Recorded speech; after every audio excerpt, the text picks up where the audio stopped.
მარიხუანას ლეგალიზაციის 10 დადებითი ეფექტი. პირველი, სამედიცინო კვლევები. მას მერე რაც კოლორადოში 2012 წელს მარიხუანა ლეგალური გახდა, ამ სცენარის სასარგებლო სამედიცინო თვისებების გარშემო კვლევა განახლდა და ეს შტატი მარიხუანის საკვლევ ცენტრად გადაიქცა. ეს მცენარე ოფიციალურად დასახელდა როგორც სხვა სააფთიაქო წამლებზე ბევრად უსაფრთხო საშუალება. მეორე, აკრძალავს ყურადღება გადააქვს მნიშვნელოვანი საკითხებიდან.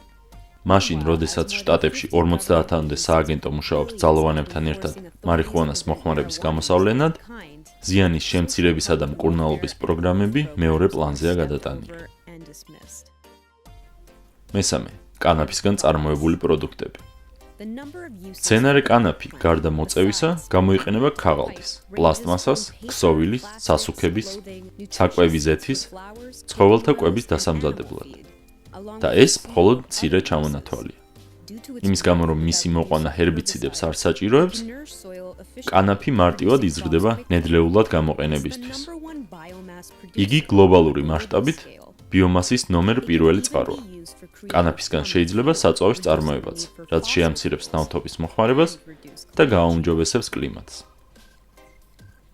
მეოთხე, ნარკოკარტელებთან ბრძოლაში გადაყრილი ფული. შტატებში უზარმაზარ თანხებს ხარჯავენ ნარკოტრაფიკის გამოსავლენად და კარტელებთან საბრძოლველად. მაშინ, როდესაც უზარმაზარი სარგებელი შეიძლება ნახონ ამის ბიზნესად გადაკეთებით, მათი დაბეგვრით და მარიხუანას ისეთივე რეგულირებით, როგორც ალკოჰოლს ვარეგულირებთ. მეხუთე, ადამიანის ძირითადი უფლებების აღდგენა. ადამიანებს ციხეში ვსვამთ იმის გამო, რომ ისინი საკუთარ სხეულში რაიმე ნივთიერებას უშვებენ.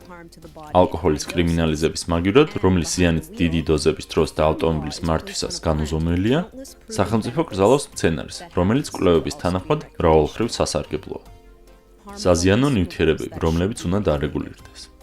ამავდროულად თამბაქოს მოხმარება, რომელიც უამრავ დაავადებას იწვევს, ასევე ზედმეტი კვება, რომელიც ასევე ძალიან საზიანოა, თითქმის არაა რეგულირებული მთავრობების მიერ. ამ არგუმენტს გირჩი არ ეთანხმება. მეშვიდე, ჯანმრთელობის საოცარი ბენეფიტები. 2006 წლის კვლევამ დაადგინა, რომ THC ეწინააღმდეგება ცილების დაგროვებას, რომელიც აზროვნებასა და მეხსიერებას უშლის ხელს.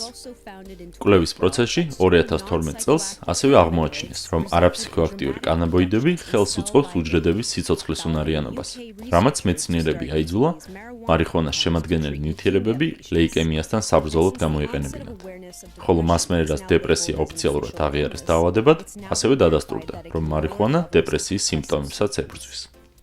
მერვე, კრიმინალის შემცირება. კოლორადოს რომ დავუბრუნდეთ, შეგვიძლია ვნახოთ სტატისტიკა, რომ ძალადობრივი დანაშაული, როგორიცაა მკვლელობა და ყაჩაღობა, 2014 წელს დაეცა 6.9%-ით, ხოლო სახლების გაქურდვა და მანქანის ქურდობა დაეცა 11%-ით. ამან დაანგრია ის მითი, რომ ლეგალიზაცია გამოიწვევდა კრიმინალისა და ნარკომოხმარების ზრდას.